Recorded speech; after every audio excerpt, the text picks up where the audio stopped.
So I was interested, and we've had a few questions related to this. Could you talk about how and why did you transition from being a journalist to a book author? And what is the difference between writing nonfiction and fiction? I always wanted to write books. It was my goal always to write books, and journalism was a way to write.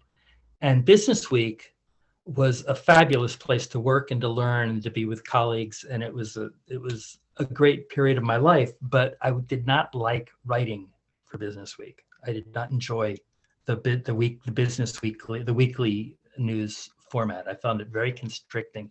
And so I remember you didn't like the BusinessWeek story structure, the writing formula either. I remember you chafing against that.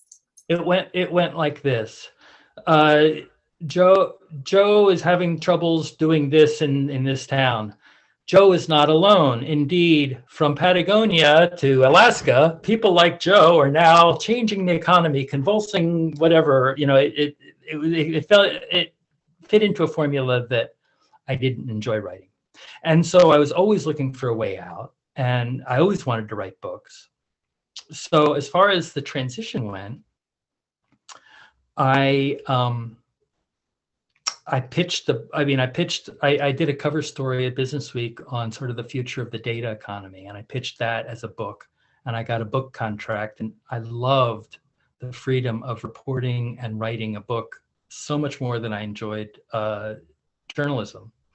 And so I was all ready to quit journalism and quit BusinessWeek and do that full time. And then the 2008 market crash happened, and you'd be an absolute idiot to quit a good paying job for anything at that point. So I hung on until BusinessWeek sold itself to Bloomberg. And at that point, I got a little bit of a severance, and I was happy to leave and write more books. As far as fiction and nonfiction, fiction is just more fun because you can just make stuff up. I mean,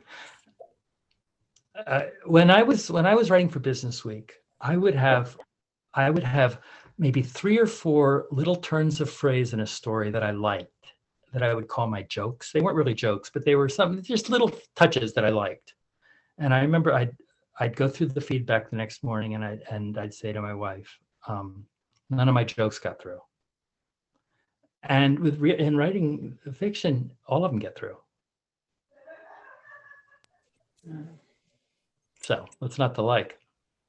Well, the other question is, now you've been an author for a while. Mm-hmm. So has the economic model changed, to use a BusinessWeek phrase? Like, was it easier to make money before than it is now writing books? Well, it was easier before the crash.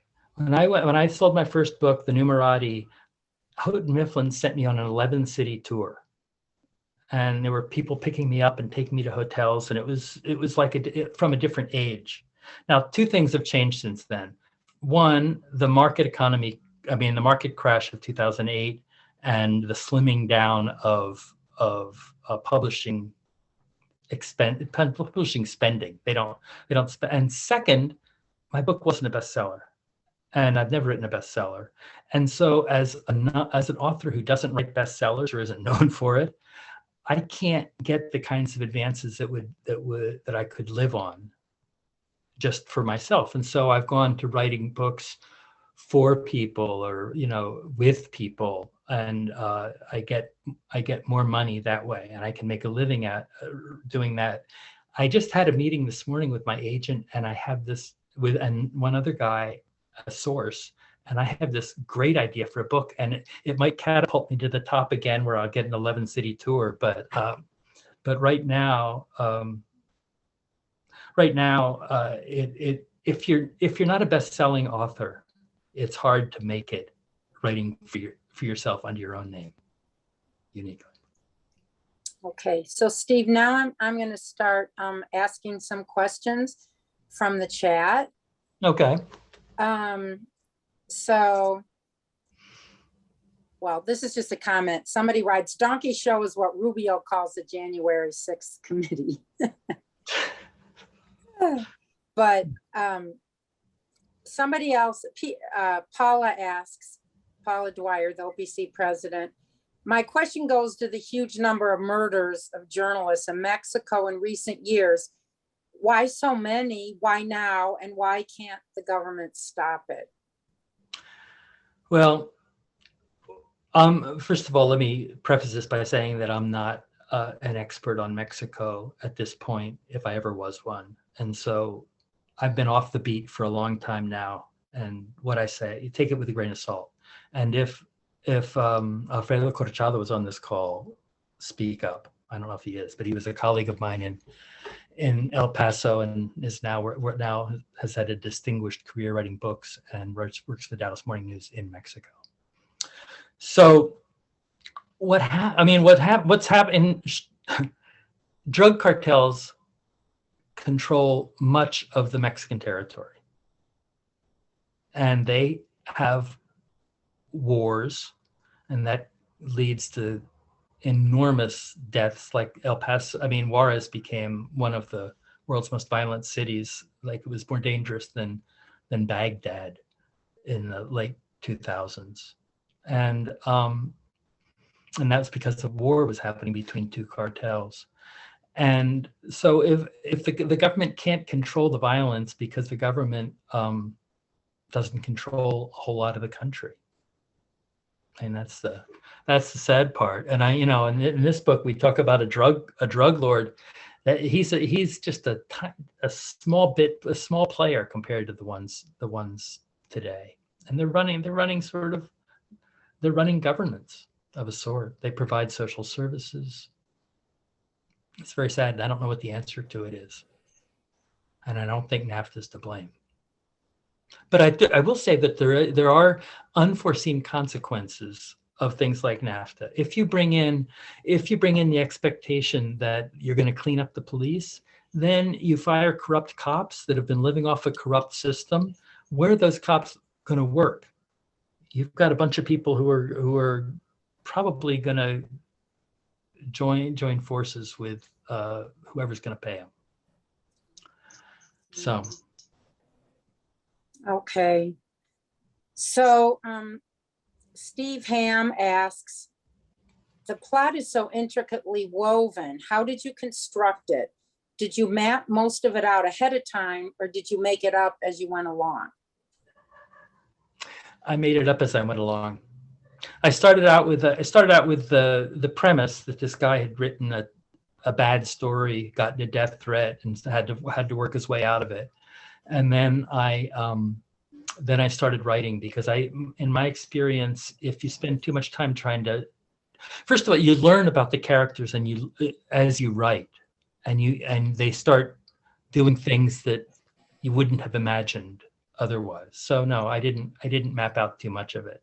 And I remember coming up with the last, like the final scene, as I was just taking a walk in Portland, Oregon, and it came into my head. And before that, I didn't know how the book was going to end.